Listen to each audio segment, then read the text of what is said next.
Hi, good morning, everyone. I think we'll be starting now. So I'd like to begin by introducing Maharuk Aidenwala, who will be starting our next panel, our next session.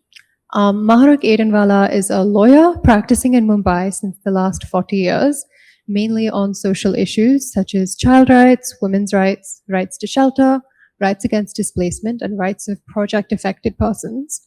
Maharuk has worked closely with the juvenile justice system since the early 1990s, both with children in need of care and protection and children in conflict with the law. She has experienced working with the Juvenile Justice Act 1986, the Juvenile Justice Act 2000, and the Juvenile Justice Act 2015. Maharuk was involved in the drafting of the 2006 amendment to the Juvenile Justice Act 2000. Maharuk litigates on behalf of children in conflict with the law before different legal forums, including the Juvenile Justice Board, the Children's Court, the Bombay High Court, and the Supreme Court. Maharuk presently concentrates on representing children in conflict with the law who would have been transferred to the Children's Court to be tried as adults. She attempts to return such children's cases to the Juvenile Justice Board. Maharuk, the floor is yours.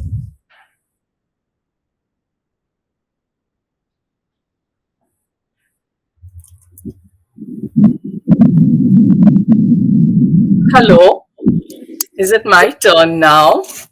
Yes, please begin. Okay.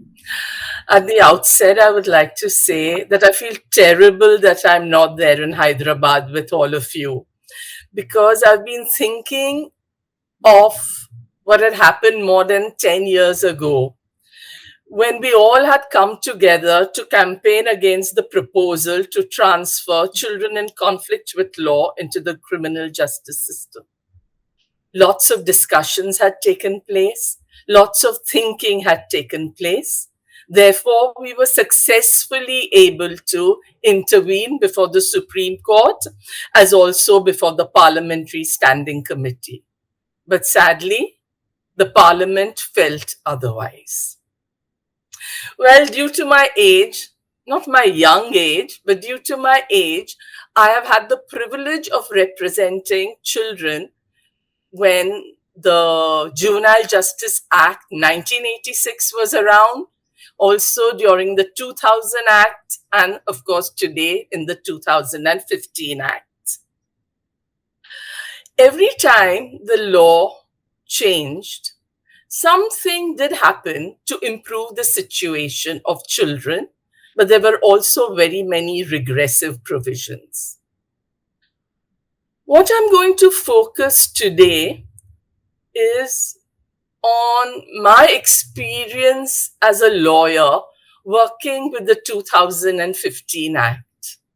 10 years ago, we all were very upset that now children would be transferred outside of the purview of the Juvenile Justice Board. But now, working in this last 10 years, it's necessary to acknowledge that it's not just the transfer. Several other provisions have also been impacted due to this one provision. The first thing that I realized was that the focus has shifted with the 2015 Act from the child to the offense. Pre the 2015 Act, all children, whatever be the age, whatever be the offense alleged to have been committed, were dealt with by the Juvenile Justice Board. The focus was on rehabilitating the child. The offense was not that important or not important at all. All efforts were towards rehabilitating the child. It was a very smooth and stable process. All efforts, inputs were going into rehabilitation.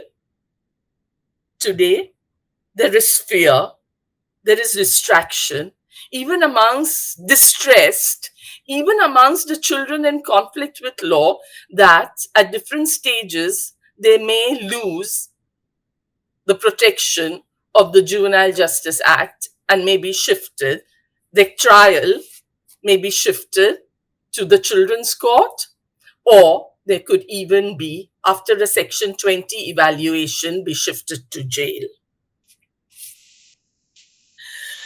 Post 2015 Act, as I said, that there is lots of distress, lots of fear, lots of tension with regards to what could happen at that particular stage. That is what the categorization of offenses has resulted in. Today, it is the offense which is center stage instead of the child. Yes, the law in its contents does talk about the circumstances and situation of the child, which are significant during the preliminary assessment stage, during a Section 19, subsection 1 hearing before the children's court, as also before the children's court when they are conducting an evaluation under Section 20, subsection 1. The law says that. But what has been realized is that it's not the law that is given the significance that it should do at these stages, but it is the perspective and worldview of those sitting on the Juvenile Justice Board, sitting on the Children's Court, presiding over the Children's Court, presiding over the High Court. So the fate of the child depends on them. Though the gravity of the offense is not important at these stages, a probation officer's report or a follow-up report or a mental health report which is favorable to the child will be rejected on the basis of the nature and gravity of the offense. A lawyer's task becomes even tougher. You have to constantly read and reread the provisions of the legislation, explain constantly and repeatedly the essence of the Juvenile Justice Act.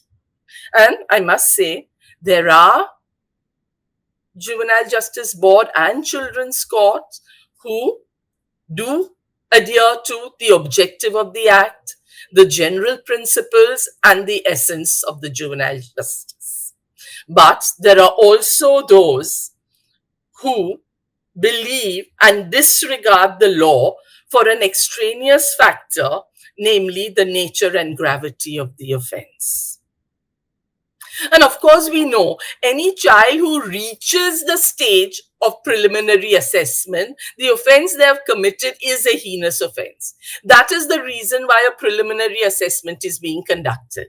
So it is not the offense which has to be looked at this stage, but it will be the situation and circumstances of the child. But sadly, that isn't recognized. And what it also results in is the child getting very emotionally affected. I have read so many probation officers' reports where it's, just before a Section 20 hearing or before a Section 15 hearing, it's always written is unable to sleep, is unable to eat, is fearful. So fearful of being deprived of the protection of juvenile justice legislation. And why is this happening? Why is this happening? It's happening because of the misconception that juvenile justice legislation treats children in conflict with law leniently. Because of this misconception, functionaries select the option that treats the child akin to or by the same yardstick as of an adult accused or an adult offender. I would like to emphasize that this is not so. An FIR is registered under the offense which the child is alleged to have committed. The investigation is done depending upon the offense which the child is alleged to have committed. And it's not as if the child is just allowed to go scot-free. The Juvenile Justice Board sits. They call it an inquiry, but actually it's a trial to find out whether the child has committed the offense or not.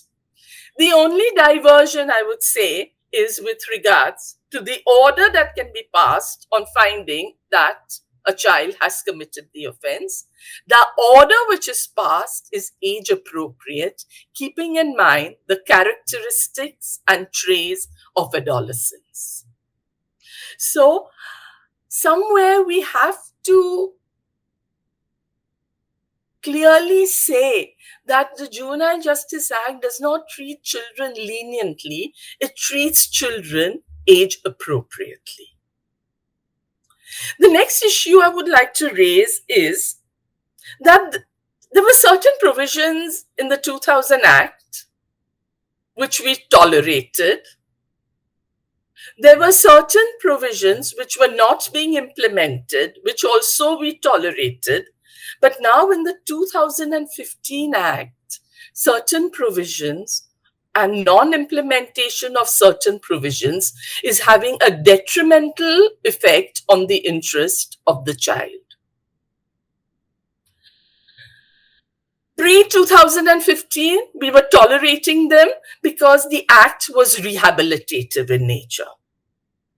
The entire focus was on rehabilitation. But post-2015, the child could be denied the protection of juvenile justice, could be removed, and could be shifted to the trial could be shifted into the criminal justice system. One such provision which I have recognized and I'm facing very often is with regards to the composition of the Juvenile Justice Board. The Juvenile Justice Board, as we know, should consist of 1 magistrate and 2 social work members. But as we also know, very often the board does not have the required strength. Now, what is happening because of this? We also know that at the time of passing an order on preliminary assessment, there needs to be the principal magistrate and at least 1 social work member.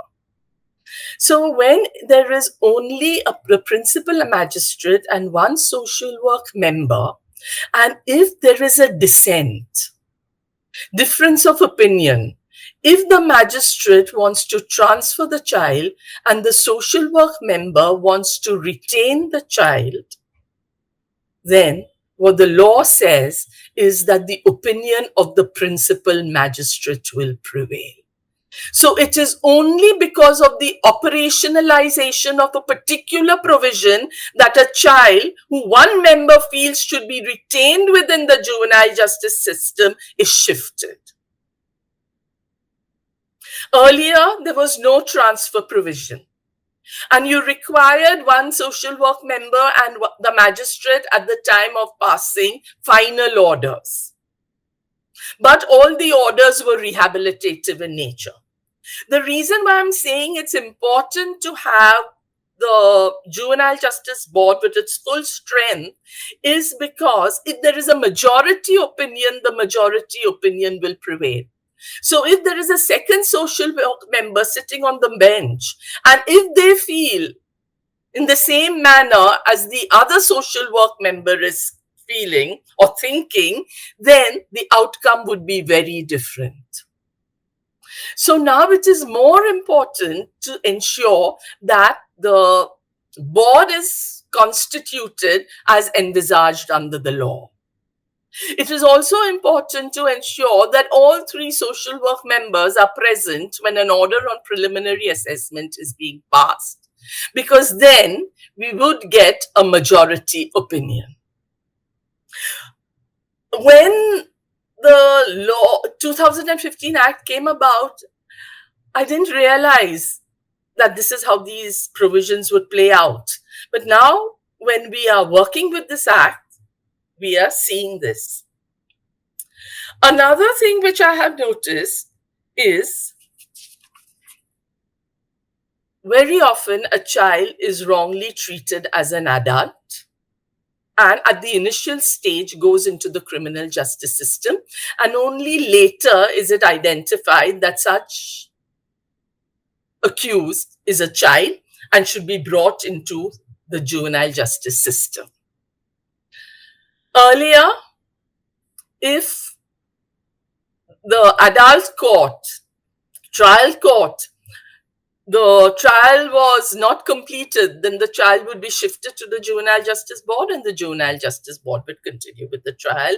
If the trial was completed, the child would be sent to the Juvenile Justice Board to pass appropriate orders under the Juvenile Justice Act. If the child was convicted in the adult court, then the order was set aside and the child was sent here. But now the issue which arises, if the child is between 16 to 18 years of age and is alleged to have committed an heinous offense, and such child's juvenility is identified at a later stage, there is a lapse of time between the commission of the offense and when the child is produced before the board. Isn't it futile to conduct a preliminary assessment at this very late stage? Because if we read section 15, it's very clear that you have to understand the physical capacity, mental capacity, and the ability to understand the consequences of the offense as on the date when the offense was committed. 2 years down the line, 1 year down the line, 3 years down the line, of course, the child would have matured, would have the capacity. So however are you going to conduct a retrospective mental health examination? So time is wasted. A preliminary assessment will be conducted by the Juvenile Justice Board 2 or 3 years after the offense was committed. And of course you can't. And of course, a mental health expert would say it's impossible to do it. But I have personally done cases where children for 3 years were treated as adults, were in prison, and were later identified as children and brought into the Juvenile Justice Board. Juvenile Justice Board conducted the preliminary assessment, transferred the child under section 18, subsection 3. Children's Court upheld the transfer. It was only later with the High Court's intervention and the matter was remanded back to the Juvenile Justice Board. But what I'm trying to say, the time that is expended, and every child does not have the opportunity to challenge the order in appeal. So what is going to happen? This preliminary assessment which was conducted is not being able to satisfy the preconditions required. It's impossible to do so because time has lapsed, but still you are conducting. In fact, at the appeal stage, very often, if the case was bad against the child, we would accept the conviction and we would challenge the sentence. But now we are not able to do that because of the fear that this child may ultimately land up again into the criminal justice system. So conviction would never be accepted and the child would be sent back for maybe passing orders or maybe for the preliminary assessment. So these things are affecting the child. Okay. The next thing which I want to talk about, what is, if the matter goes on before the Children's Court, trial is completed, what sort of order is the Children's Court going to pass? Earlier, when the matter went on before the Juvenile Justice Board, we had 15(1)(a) to 15(1)(g). All these disposition measures were rehabilitative in nature. But now it's the Children's Court. Children's Court's only embargo on the written in section 21 is that you cannot give death or you cannot give life imprisonment without release. So what do Children's Court do? They look at the criminal substantive law under which the offense has been committed and pass orders accordingly. Many of them would pass orders with regards to the mandatory minimum punish sentence. But there are Children's Court whose orders I have read who have, acknowledging the scheme of the Juvenile Justice Act, have imposed sentence less than the mandatory minimum. So the scheme, there is nowhere in the Act which says that the order which requires to be passed has to be the mandatory minimum given under the criminal substantive law. And of course, it's obvious because when you were laying down the punishment, you were laying it down in the act proportional to the offense committed to an adult. You never wanted to apply to a child. You were not looking at the traits, characteristics, physiology, psychology of a child. So, that is another thing which we will really have to raise when orders are being passed to ensure that the minimum mandatory is not applied. Read it along with the principles, the general principles. See, I want to say it is only the child is shifted to the children's court for trial. The bail applications, section 15 will apply. The orders, section 21 will apply. And there is nothing else written in the act to push the children's court into passing the minimum mandatory order. Please let us again repeat and reiterate that it is only the trial which is shifted. So this is another thing, because we don't want a child to undergo prolonged detention. Okay.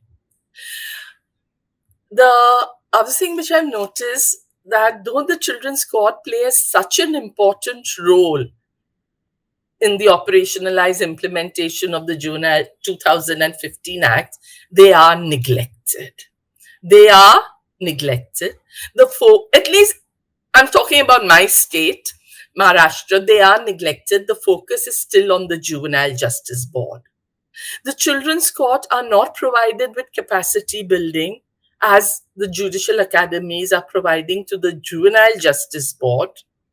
In fact, they do not even have access to human resources.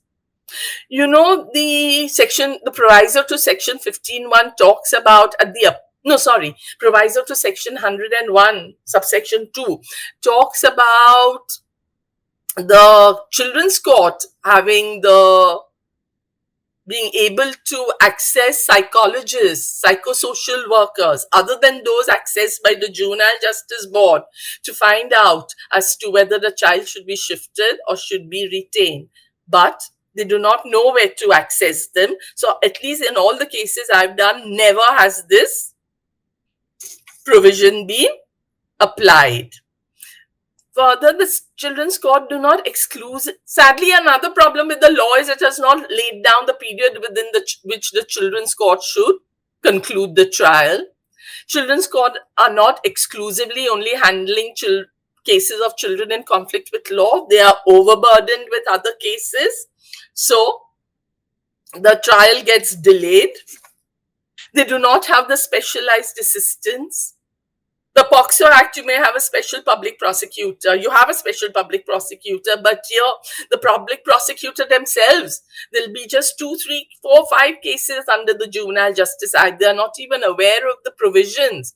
The legal aid lawyer doesn't have special lawyers empaneled for the Juvenile Justice Act. As I'm saying, I'm restricting my submissions with regards to the situation in Maharashtra. So who does the burden fall on? It is for the lawyer to acquaint the children's court with the different provisions of Juvenile Justice Act, the essence of the Juvenile Justice Act, and we constantly rely on Supreme Court and High Court judgments because that gives them the strength to forget the gravity of the offense and to focus again on the child. In conclusion, I would just like to say, what is the way ahead?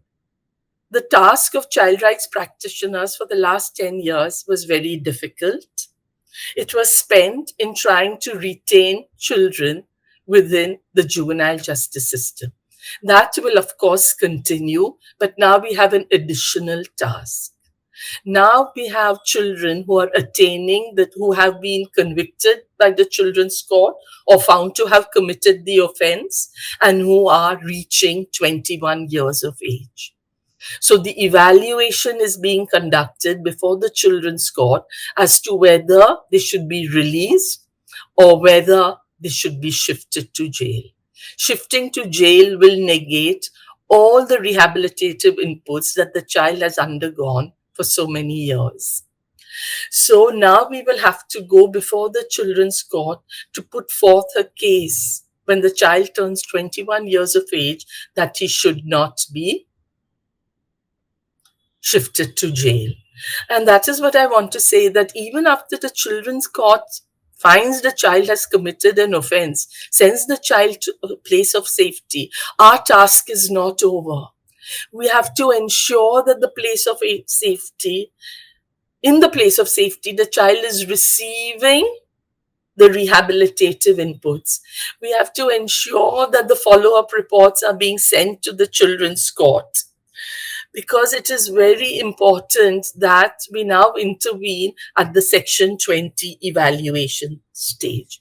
Also, again, we will have to repeatedly stress that even when a child is transferred into the trial is transferred to the children's court, the objective, the general principle, the spirit of juvenile justice continues, even when they have been transferred to the children's court. We will have to ensure that it is only the trial that is transferred. And as the high courts are continuously held, the bail provisions are those under the Juvenile Justice Act, but we'll have to continue to agitate that and litigate that there are, and the same with regards to punishment. Another thing I would like to say, treatment of children in conflict with law as adults. The statement itself is contrary to the heart of juvenile justice legislation, as the heart of juvenile justice legislation is to treat children differently from adult accused or adult offenders. So, till this provision is not repealed, our focus will have to be that the child is not treated in the same manner as an adult. Okay. It is only the trial which is shifted and has to be held per the CRPC, now the BNSS. We have Section 19, which clearly says that the children's court itself can decide whether they should treat the child as an adult or continue treating the child as a child. The judgment includes the individual care plan. Child is shifted to a place of safety where rehabilitative inputs have to be given to the child. When the child turns 21, another evaluation is conducted. And if he is found to have reformed and can be a contributing member of society, he may be released. So all these provisions show that even when transferred, the objective of the Juvenile Justice Act continues. There is a continuum with regards to the rehabilitative aspects of the law. And that is what we will have to at every forum talk about till this provision is removed and repealed. So our focus, while this provision continues, is basically to frustrate this provision. And how are we going to do that? All our energy, we have to do all in our power to retain CCL's inquiries before the Juvenile Justice Board. So we have to intervene at the preliminary assessment stage itself. If we lose, do all in our power to return the child back to the Juvenile Justice Board, so that an inquiry and the case is handled by the Juvenile Justice Board. So we may have to we should be filing appeals. Many people don't file appeals saying Section 19 is there and the children's court can decide whether they will treat the child as an adult or treat the child as a child and pass orders under the Juvenile Justice Act.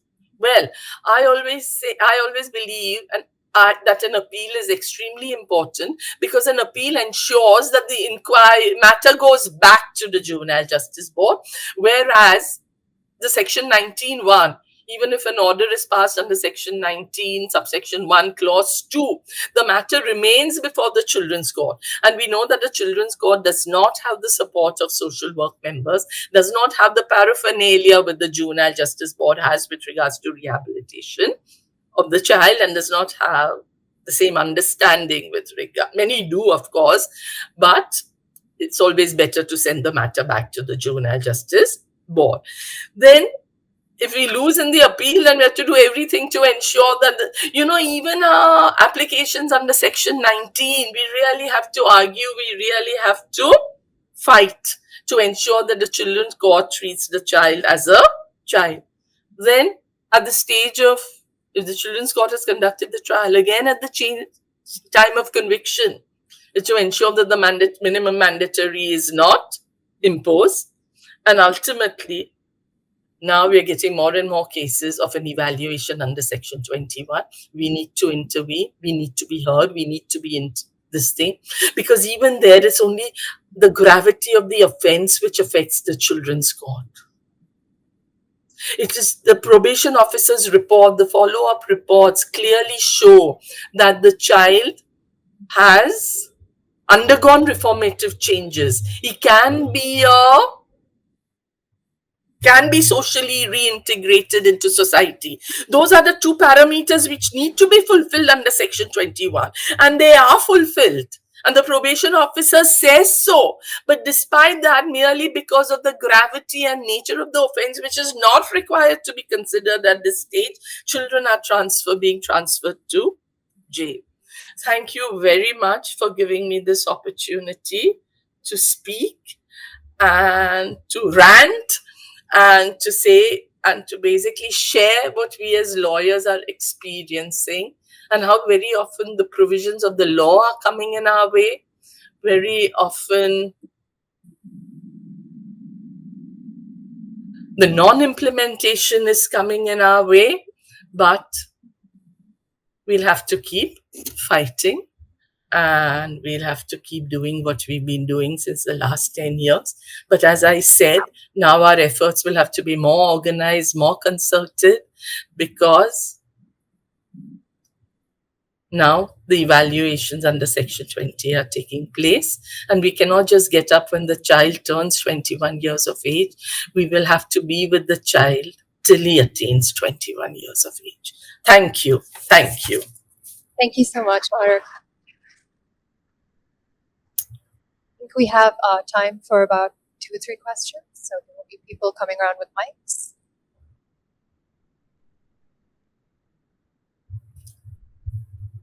We're going to go question, answer. So please go ahead.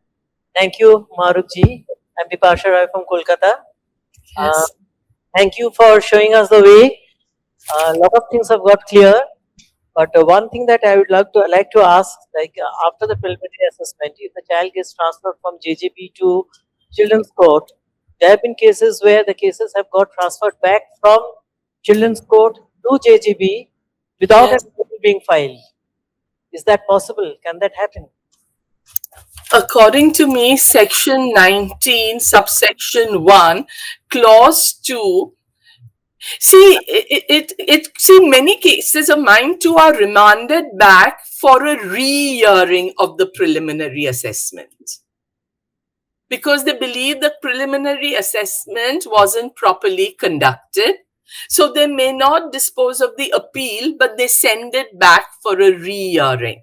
For example, we have had cases where the principal magistrate alone has passed an order in the absence of Yes. not even one social work member. So then, we do argue as a lawyer that this goes to the root of the problem and it should just be sent back and not remanded for a re-hearing.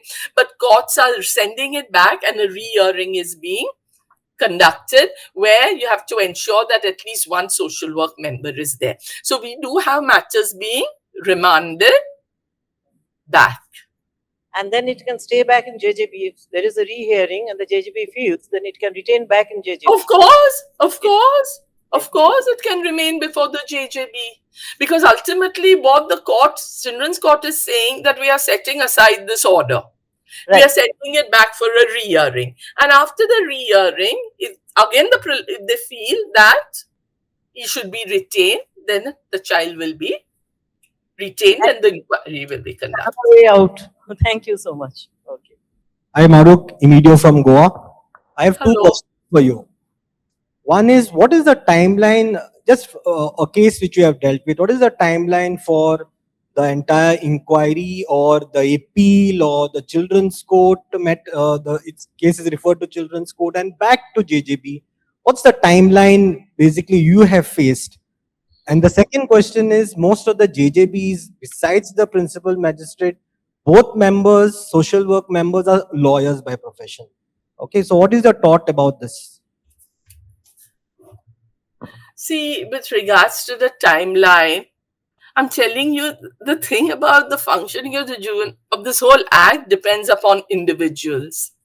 It all depends upon how much attention the children's court and how much time they have to give to this appeal. Okay, but I'm not so worried about the timeline. My focus is on ensuring that the child comes back. So what we do, that after we file an appeal, we immediately file for bail. And we push the bail application to its logical end. If the children's court rejects it, we would go to the High Court. Okay, and we would get the child released on bail to ensure that this time lapse does not affect and disrupt the child's life. So that is how we handle, because basically the time spent is not under our control. We try to do things as fast as possible, but if it doesn't get done, we don't want injury to happen to the child, so we release. So we get them out on bail. So we also focus on bail if he's not already out on bail. But more difficult than that, Emilio, is convincing the parents of the child as to how important filing this appeal is. Because the parents of the children very often do not understand the significance of the child being transferred. So they want to anyway focus on the child being released on bail. So I, as a lawyer, convinced them that yes, we will file a bail application, but we also have to challenge this order. And about lawyers being on the Juvenile Justice Board, I mean, the rules of the act itself says that a person but what we would prefer is a social work member, but otherwise, even having a lawyer who has a different perspective from a magistrate, I suppose, would be welcome. But this is a issue which is happening. So we hope that we get a lawyer who has a very different perspective and is not just following the provisions of the law and understands the spirit and the essence of juvenile justice legislation. Hello, Maruk. This is Sneha here. Yes. I practice in Delhi. So the Yes. question is that there is an appeal under 101 against the transfer order of JJB before Children's Court. And there is also section 19. So the Children Court dismisses the appeal under 101, and now they have to go to section 19's mandatory dismissal. So the practically, we know in courtroom they have already made their mind, right? No. Yes. No. Yes.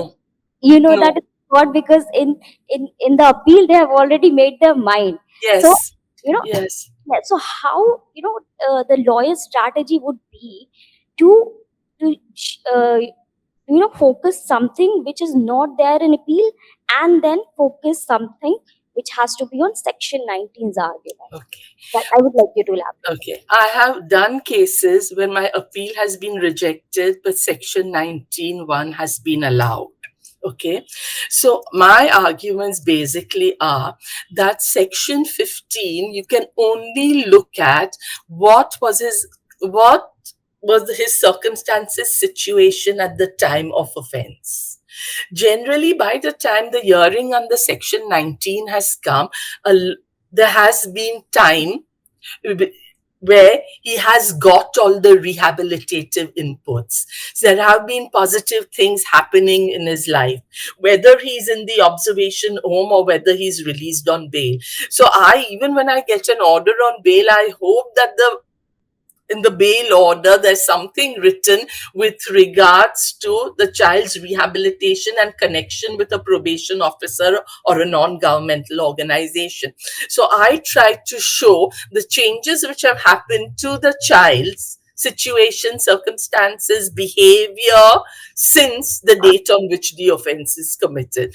So now, Emilio, you will know why I'm not so strict about the timeline, because I like to show in the section 19 that time has been spent, rehabilitative inputs have been given, and the situation of the child has been enhanced, has improved.